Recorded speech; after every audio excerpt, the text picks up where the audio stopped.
northeastern Wood County in central Wisconsin, southeastern Portage County in central Wisconsin, Calumet County in east central Wisconsin, Winnebago County in east central Wisconsin, Waushara County in central Wisconsin, Waupaca County in northeastern Wisconsin, in northeastern Wisconsin, until 8:45 p.m.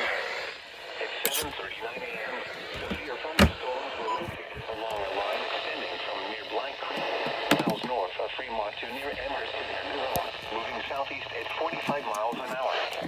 Hazard, 60 miles an hour wind gusts and quarter-size hail.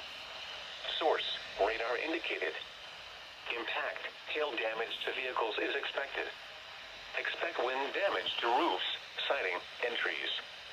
Locations impacted include Appleton, Oshkosh, Stevens Point, Wisconsin Rapids, Waupaca, Wautoma, Menasha, Coquelin, Little Chute, and New London.